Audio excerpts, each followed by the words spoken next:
हिमाचल प्रदेश का बजट पेश हो गया है। चौथा बजट है हिमाचल प्रदेश का। हालांकि पिछले साल की तुलना में लगभग 3500 करोड़ रुपए का कम इस बार साइज है बजट का। और क्या इस बजट को लेकर समझते हैं कांग्रेस के विधायक सुंदर सिंह ठाकुर। इसी विषय पर बातचीत के लिए इस वक्त हमारे साथ मौजूद हैं। ठाकुर साहब, आपसे ही पहला सवाल यही है कि बजट पेश हुआ है, आप क्या समझते हैं किस तरह का ये बजट है, और आपको क्या लगता है कि बजट का साइज़ कम हुआ है, क्या इसके पीछे के कारण हैं?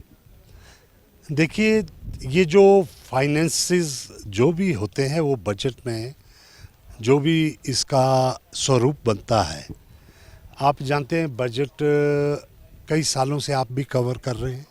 लेकिन इस बारी अप्रत्याशित जो ये घटना हुई है कि जो हमारा रेवेन्यू डेफिसिट ग्रांट, जिसे कि हिमाचल को एक बहुत बड़ा जो है फाइनेंशियल जो एक बहुत बड़ी डिस्टर्बेंस हुई है, जो सोच भी नहीं सकता था कोई। आज़ादी के बाद जब ये प्रदेश बना था तो इसी मंशा से बना था कि हमारी जो संस्कृति एक रहनी चाहिए, लेकिन जो रेवेन्यू के हिसाब से था या हमारे पास जो प्राकृतिक जो संसाधन थे, पहाड़ी राज्य में ये जो है रेवेन्यू के हिसाब से प्रदेश नहीं बना था। ये सभ्यता एक कल्चर के हिसाब से ये प्रदेश बना था। हम तो कांगड़ा के पार्ट थे, कुल्लू कांगड़ा पंजाब के पार्ट थे। तो लेकिन जब हम भी हिमाचल में आए उसके बाद तो लगातार ये जो रेवेन्यू डेफिसिट ग्रांट मिलती थी, ऐसी एकाएक इसे बंद करना हिमाचल के साथ बहुत बड़ा आघात है। क्योंकि और किसी प्रदेश को अगर आप देखेंगे कि आंध्रा है, कर्नाटका है, जिनको जो भी थे उनको 1% फ़र्क पड़ता है, लेकिन हिमाचल को सीधे तौर पे इस पर कोई 13% का फ़र्क पड़ा है। तो एक बहुत बड़ा फ़र्क है। आप सोचिए कि आप हमें एक परिवार चलाने के लिए मिलता हो 1000 रुपया, तो उसका मिलना शुरू हो जाए 800 रुपया। तो कहाँ तो बढ़ोतरी उम्मीद कर रहे थे, लेकिन उसमें पैसा कम होके मिला है जो अगला अनुमान है। तो मैं समझता हूँ ऐसी परिस्थिति में जो ये बजट मुख्यमंत्री जी ने दिया है, ये सच में एक बहुत ही सराहनीय कदम है। और इसी वजह से ये एक बहुत ही विस्तार पूर्वक इस पे चर्चा हुई है और ग्रामीण अर्थव्यवस्था को एक बहुत बड़ी मजबूती मिल रही है। मैं तो आपको यही कहना चाहूँगा कि ये बजट खास तौर पे ग्रामीण अर्थव्यवस्था को मजबूत करने का बजट है। नेता प्रतिपक्ष तो कह रहे हैं कि आरडीजी तो अभी भी मिल रही थी, अब 1 अप्रैल से वो बंद हो गई है, लेकिन उसके बावजूद भी कई ऐसी गारंटियां हैं, वायदे हैं, वो पूरे नहीं हुए हैं। देखिए, आप देखिए, अभी इस सदी की सबसे बड़ी त्रासदी 2023 में आई, उसके बाद 2025 में आई। मैं तो अब तो यही हम इन देवी देवताओं से प्रार्थना करते हैं कि दोबारा ऐसी त्रासदी ना आए। त्रासदी भी ऐसे थे मानो कुल्लू में जो हमने देखा है कि कुल्लू में जब त्रासदी आई तो हमें लग रहा था कि शायद 6 महीने कुल्लू के रास्ते ही नहीं खुलेंगे, और कुल्लू के लोग ये मान के चल रहे थे कि कई महीने तो बिजली नहीं आएगी। और जिस प्रकार से मुख्यमंत्री जी ने ग्राउंड जीरो पे बैठ के इन सभी चीज़ों को देखा है और काम किया है, हम सभी लोगों ने मिलकर काम किया है, तो मैं समझता हूँ कि ऐसे में जो ठाकुर जयराम जी कह रहे हैं, अब उन्हें जब कुल्लू में त्रासदी आ रही थी तो उन्हें इतना महसूस नहीं हुआ। जब पूरे हिमाचल में त्रासदी आ रही थी उन्हें महसूस नहीं हुआ, लेकिन जब अपने इलाके में त्रासदी आई तो वो कहते हम तो 40 साल पीछे चले गए। अरे भाई, 40 साल पीछे गए, हम मानते हैं जब किसी भी इलाके में ये चीज़ें होती तो बहुत एक जो आदमी आगे बढ़ने की बजाय आपदा एक ऐसी चीज़ है जिसमें कि पूरी इलाका हिल जाता है, पूरी अर्थव्यवस्था हिल जाती है। तो ऐसे में ये जो वर्तमान में मुख्यमंत्री जी ने जो ये बजट लेकर आए हैं, एक सबसे बड़ी बात है, इन्होंने जो एक जिसे कह सकते हैं कि एक डिसिप्लिन पैदा करने की बात कही है कि पहले तो हम लोगों को योगदान करना चाहिए, पहले हमारी जो सैलरीज है उस पे हमें कट देना चाहिए, पहले हमारी जो हमें जो सुविधाएं उसे हमें कट देना चाहिए। तो ये बहुत सारी बातें हैं जिन्हें लेकर वर्तमान स्थिति में मुख्यमंत्री जी ने बहुत ही सराहनीय कदम उठाए हैं। आपको लगता है कि इस वित्तीय संकट जिसका जिक्र हो रहा है, क्या उसमें सैलरी डेफर करना विधायकों मंत्रियों की खुद मुख्यमंत्री ने डेफर की है, उससे हल निकल पाएगा? 6 महीने में परिस्थितियां हो जाएंगी ठीक? देखिए, बात ये नहीं है, बात है आपके त्याग की, बात है समर्पण की। एक मैसेज होता है, मैसेज ये देना होता है कि हमें इस विकट परिस्थिति में, इस जो प्राकृतिक आपदा को हमने झेला है, राजनीतिक आपदा को भी हमने झेला है, जिस प्रकार से केंद्र का व्यवहार हिमाचल के साथ चल रहा है, इन सारी बातों को हमने झेला है। तो ऐसी स्थिति में हिमाचल को एकजुट होना पड़ेगा, एक जिसे बोलते हैं ना, हिमाचलियत को जगाना होगा। और ख़ास तौर पे उसके सबसे पहला यही है कि जो बड़े ओहदों पे लोग बैठे हैं वो अपना एक जो अपने आप में डिसिप्लिन दिखाए, फिर जनता को इससे हम कुछ उम्मीद कर सकते हैं। और 6 महीने की क्या बात है, अगर इसे परमानेंट तौर पे भी डेफर किया जाए, ये इसे रोक ही दिया जाए, तो क्या दिक्कत है? क्या दिक्कत है? ऐसा भी वक्त आया जब जब युद्ध की स्थिति होती थी, तो ऐसा भी वक्त आया कि देश के जो लोगों ने बहुत सारी हमारी उस वक्त की प्रधानमंत्री इंदिरा गांधी जी ने पूरे अपने जेवरात गहने सारे देश के डिफेंस को दिए। तो ऐसा भी वक्त आ सकता है, लेकिन आज प्रदेश के साथ खड़ा होने का मौका है। तो मुझे नहीं लगता इसमें कोई बड़ी एक त्याग की भावना है जो हमें आपस में जगानी पड़ेगी।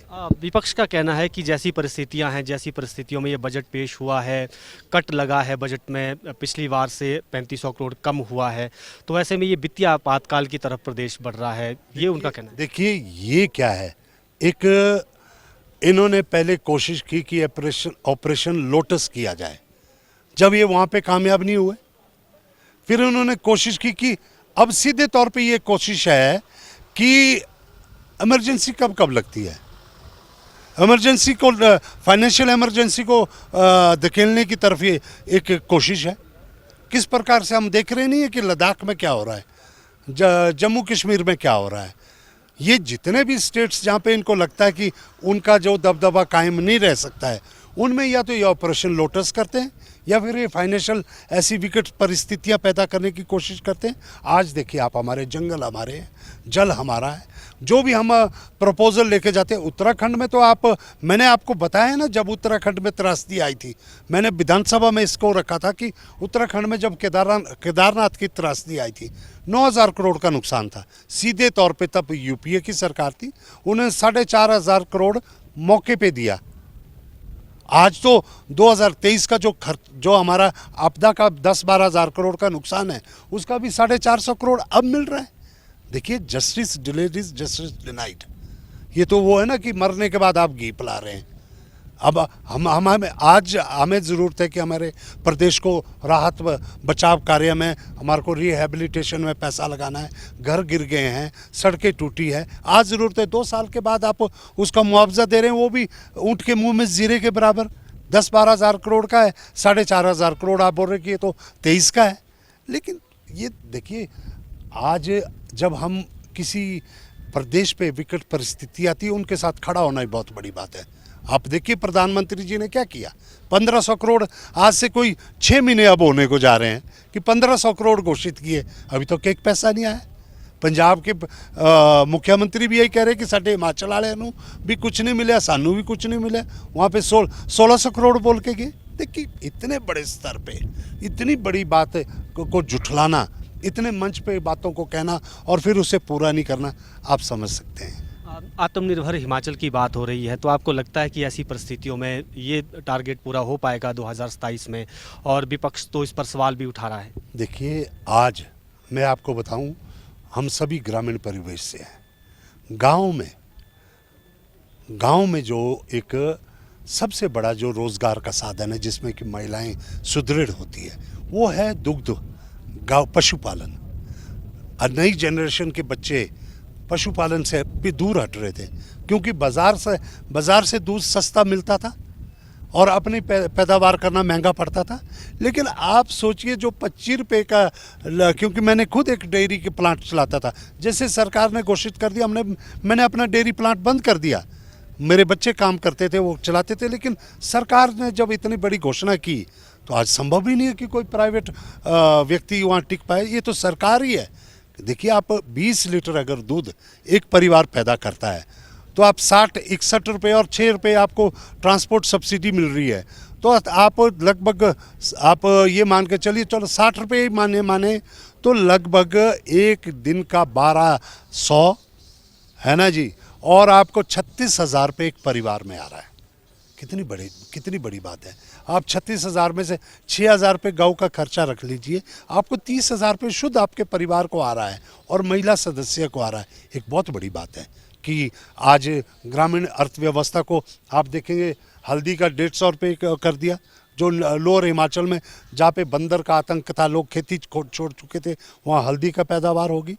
और पांगी जैसे क्षेत्र में और बड़े सारे क्षेत्रों में सभी जौ का, गेहूं का बहुत सारा अच्छा मूल्य दिया जा रहा है।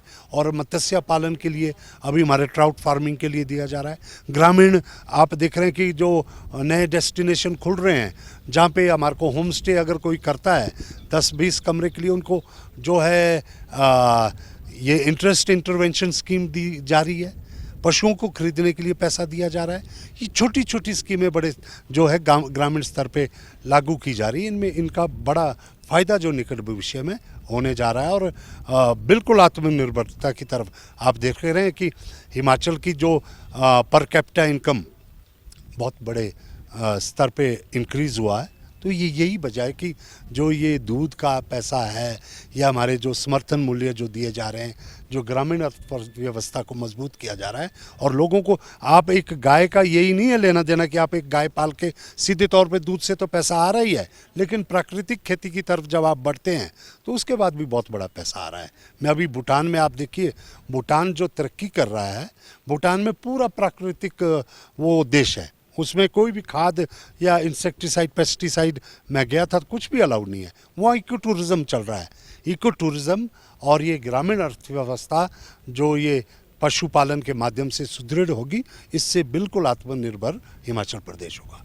अब एक जो बिल भी पारित हुआ है, अनाथ और विधवा सेस लगाने की जो बात हुई है, उसको लेकर विपक्ष सवाल उठा रहा है। बीजेपी का कहना है कि महंगाई की मार पड़ेगी, हर चीज़ के रेट्स बढ़ेंगे। देखिए, शोषित वर्ग, ये कोई पैसा कोई बड़े उसके लिए नहीं लिया जा रहा है। ये तो अनाथ और विधवा जो देखिए आज के दिन में जिस प्रकार से बड़े नौजवानों की जो है मृत्यु हो रही है, बहुत सारे कारण हैं, हार्ट अटैक्स हो रहे हैं, कई बीमारियां हो रही है, बहुत सारी बातें, पूरा परिवार हिल जाता है। तो ऐसे में उस परिवार को देख रहे हैं हम, तो गांव में भी देख रहे हैं बहुत सारी जगह, कई जगह तो ऐसे है कि नशा का प्रचलन इतना हो रहा है कि विधवाओं के मैं देख रहा हूँ संख्या बढ़ती जा रही है। तो ऐसे में पूरे परिवार को अगर उसको बचाने के लिए अगर हम इस धन का प्रयोग करते तो मुझे नहीं लगता कि अभी तो आप देखिए, अभी तो केंद्र सिर्फ चुप बैठा है कि पश्चिम बंगाल और केरल और कुछ और जगह इलेक्शन है। आप तो देखिए थोड़े दिनों में उनकी कीमतें पेट्रोलियम की कहाँ पहुँचती है। आप गैस की कीमतों का देखिए, गैस में है, लेकिन बात ये नहीं है। हिमाचल ने जो अपना कर रहे हैं, केंद्र को ये चाहिए कि वो अपने जो एक्साइज जो वो टैक्सेस लगा रहे हैं उसको कम करें। हिमाचल ने अगर कोई ऐसा है तो वो एक बहुत बड़े जो है जिसे कहते हैं ना कि एक जो हमारा उद्देश्य है उसमें है कि जो ये शोषित वर्ग है उसको जो है खड़ा करना है। डॉक्टर साहब, आखिरी प्रश्न, कुल्लू को मंत्री पद का लंबे समय से इंतजार है। मुख्यमंत्री ने तो हाउस में भी बोल दिया कि आपको मंत्री बनाया जाना है। क्या बातचीत हुई है? कब तक मंत्रिमंडल विस्तार हो सकता है? देखो, जब हाउस में जो बातें बोली जाती है वो एक आश्वासन के रूप में माना जाता है, वो ऑन रिकॉर्ड बोला जाता है। बाकी आप भविष्य के गर्भ में देखिए, लेकिन ये ज़रूर है कि जो भी होगा वो मुख्यमंत्री जी का प्रेरोगेटिव है और जो भी जिम्मेवारी होगी और निकट भविष्य में उसे बखूबी निभाया जाएगा। आपको नहीं लग रहा देरी हो रही है मंत्रिमंडल विस्तार? ऐसा है, जिसको कुछ करना हो उसके लिए तो कहते हैं ना, ऐसा तो नहीं है कि फिल्मों की तरह मैं भी नहीं बोलता हूँ कि एक दिन का मुख्यमंत्री जो नायक फिल्म है, वैसी भी बात नहीं है। लेकिन अभी समय है, ऐसा भी नहीं है। 20 महीने हैं, काम करना चाहे तो बहुत है। जिसने काम ही नहीं करना तो उसके लिए तो कुछ नहीं है, लेकिन जो काम करना चाहे तो अपना दिन रात अगर एक करे तो बहुत आगे बढ़ा जा सकता है। मैं समझता हूँ मुझे जो भी मुख्यमंत्री जी का जैसा भी उनका प्रेरोगेटिव है वो अपना करेंगे, लेकिन निकट भविष्य में समय की बात नहीं है। समय तो परफॉर्मेंस पे डिपेंड करता है। मैं समझता हूँ कि निश्चित तौर पे अब समय आ गया कि हमें बहुत तेज़ी से हर एक कार्य को आगे बढ़ाना चाहिए। बिल्कुल कुल्लू सदर से कांग्रेस विधायक सुंदर सिंह ठाकुर थे और इन्होंने कहा कि जो ये बजट है प्रदेश को नई दिशा देने वाला बजट है और इसके साथ साथ इन्होंने ये भी कहा कि जो विपक्ष के आरोप हैं वो निराधार है और आत्मनिर्भर हिमाचल बनेगा। हालांकि मंत्रिमंडल विस्तार को लेकर जिस तरह से मुख्यमंत्री ने सदन में खुद कहा था कि सुंदर सिंह ठाकुर को मंत्री बनाया जाना है, उसको लेकर उन्होंने स्पष्ट तौर पर कहा कि मुख्यमंत्री का विशेष अधिकार है, उन्होंने कब मंत्रिमंडल विस्तार करना है, लेकिन इतना ज़रूर है कि जितना भी वक्त मिलेगा उसमें तेज़ी से आगे काम करने की ज़रूरत है। वीडियो जर्नलिस्ट नकुर के साथ प्रदीप ठाकुर, शिमला।